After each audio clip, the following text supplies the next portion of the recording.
19, 1973 proved to be another very interesting year, especially because it was decided that it would be best for our family to move from India to the Philippines. With my new responsibility as Regional Field Supervisor for Asia and the South Pacific, it was of course necessary to travel in and out of India quite frequently. This always proved to be difficult because before leaving India, I not only had to have permission to leave, but I had to have special permission to return. And this involved a lot of red tape. So after some checking was done, it was discovered that it would be much easier for our family if I lived in the Philippines. I could move in and out of the Philippines without a lot of problems. Secondly, of course, the Philippines is a more central location for the region. And for many reasons, it seemed that this would be a wise thing to do. So we did make that move to Manila. And this involved the renting of a house in Manila. So I went to the Philippines, and there Brother Mallory and some others helped me locate a house in Bel Air, which is one of the communities in the city of Manila. This house that was available was a very nice house, and something far better than we had ever lived in before. I hope that Audrine would be pleased with it, and the children.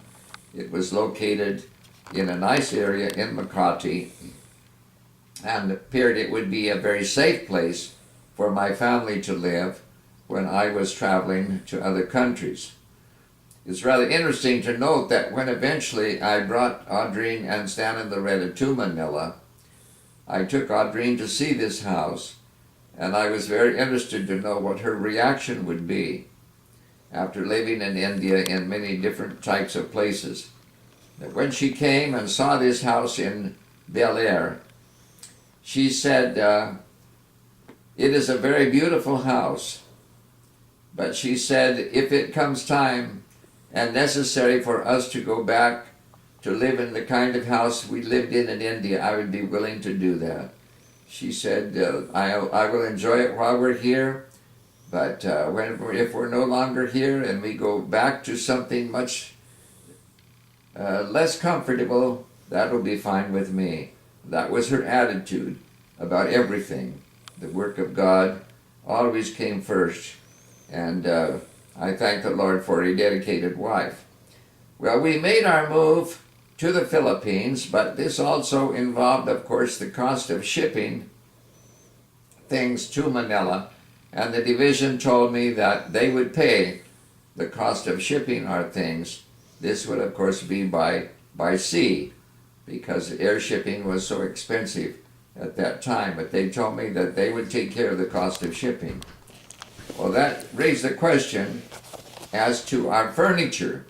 And when we rented this house, the house owner in Manila said that he had a bedroom suite and several other pieces of furniture that he would sell to us at a very reasonable price if we were interested. Well, he told me for $800 he would sell all of that to us, and there would be no moving charge. It was already in the house, and we saw the furniture. It was very nice furniture, well kept. So it just seemed like this was a sensible thing to do. So I wrote to Brother Tenney and Brother Box and told them that we'd have a chance to buy this used furniture for $800, and this would cost a lot less than trying to ship our old furniture from India all the way to Manila. And though they had said they would pay the cost of shipping, I knew that that would cost far more than $800. And the furniture in Manila was, of course, much better. So I wrote and asked permission for this. I was very shocked when the letter came from our headquarters, written by Brother Box, the Secretary of Foreign Missions, saying that it would be impossible for them to do that because they did not buy furniture for the missionaries, and So I then thought it must mean that they feel I'm asking for this furniture for myself. So I wrote back and told them, oh no, Brother Chenny and Brother Box, I'm not asking for a gift to us personally. This would be division equipment, but it would save the division a great deal of money rather than pay that heavy shipping charge from India. But I got the response to that from Brother Box saying, we very much regret that we will have to abide by our earlier decision and we will not be able to give you the $800. Well, I knew they had provided mission furniture in about 8 different countries, and I had named those countries, telling them I knew we already had mission furniture in those countries, and I couldn't see why this was a problem. It seemed like it would be economically feasible for the division to do this, but they were not in agreement. Well, I was greatly disappointed, and I was traveling that day from Dehradun. I was going to have to leave Landau, Missouri that morning, take a taxi down to Dehradun, and then get on the train that night and travel all night to Delhi. So as I was riding in the taxi from Landau in Missouri down to Dehradun, I was thinking about all these things and becoming more upset the more I thought about it. And so while I was riding in the taxi, in my mind I was forming a letter that I would write to Brother Tenney and Brother Box, telling them exactly how I felt about it. So I got down to Dehradun and I got into my train, the first class compartment, and it was dark by that time, and it was hot, miserably hot. So I put the windows down in the train and turned on the fans, and there was no air conditioning, of course. And I was sitting there in that heat, thinking about the headquarters in America, and especially these 2 brethren in foreign missions, and realizing they didn't understand. So I got my legal pad out and decided to draft a letter. So I was drafting this letter telling Brother Tenney and Brother Box that I understand your situation. You do not really know how we live on the mission field. I said, you live in an air-conditioned house, you work in an air-conditioned office, you drive air-conditioned cars, you don't understand the heat and the difficulties that missionaries experience. And so I was drafting this letter, and about that time the train started moving out from the Dehradun station, and there were some naughty boys, I would maybe call them street urchins, along the railway tracks. And of course, you know, in India they have cows everywhere. These are holy cows, so there's a lot of manure everywhere.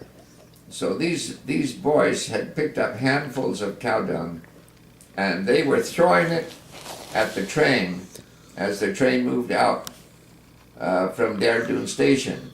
A whole bunch of that cow manure came right through the window of my compartment, and it splashed on me. It got all over my pad that I was writing the letter on, and I was so disgusted. I said, this is the way it is. You brethren in America don't have a clue as to how we're living on the mission field.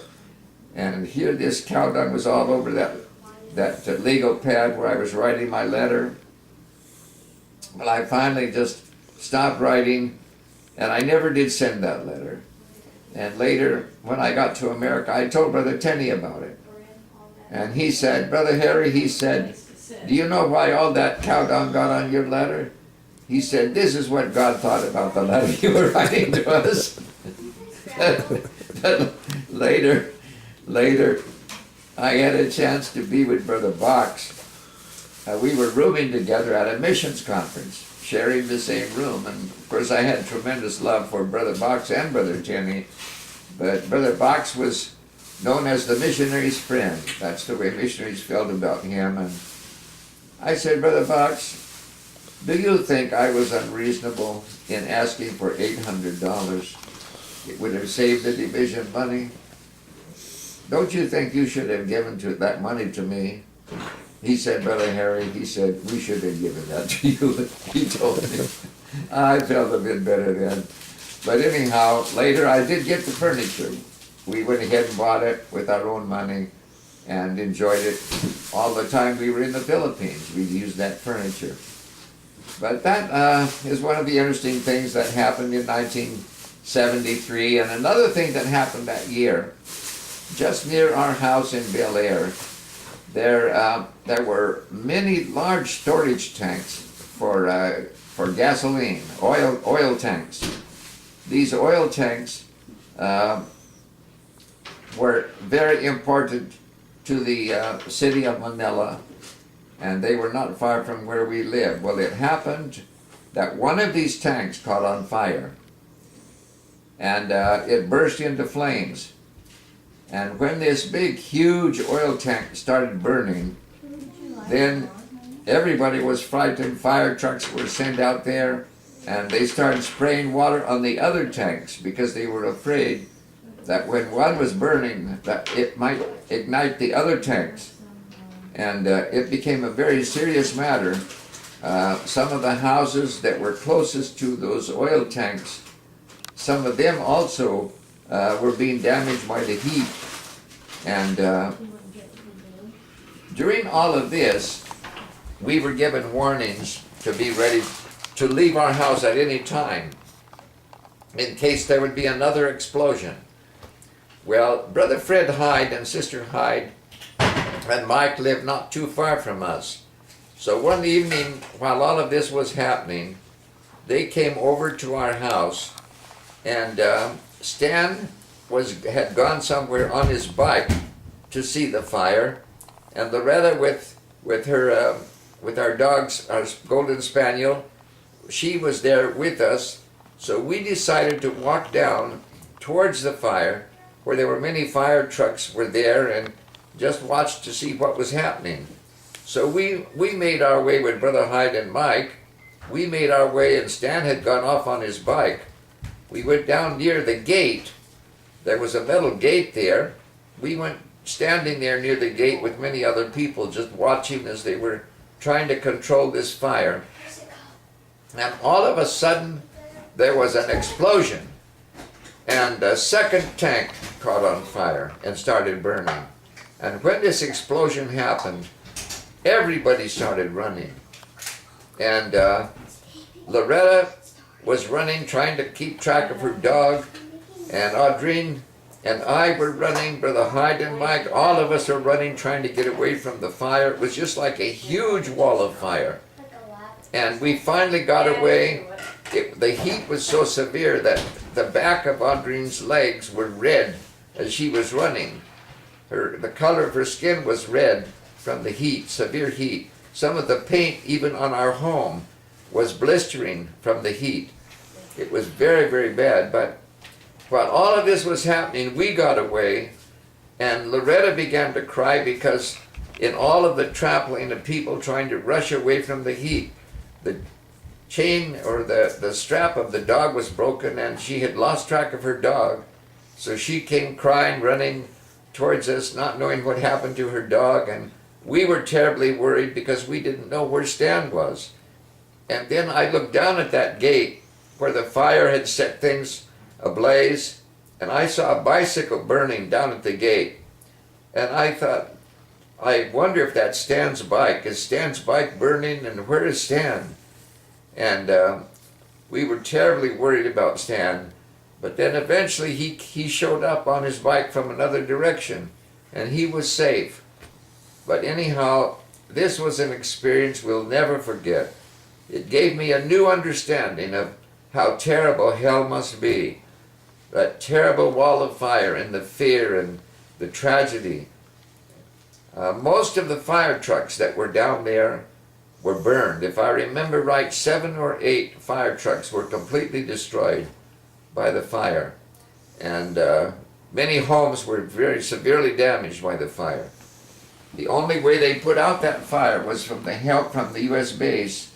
They were able to fly in with a special solution to put out fires. They dropped this solution from the air, and that's the way they put these terrible fires out. But this is another interesting thing that happened in 1973.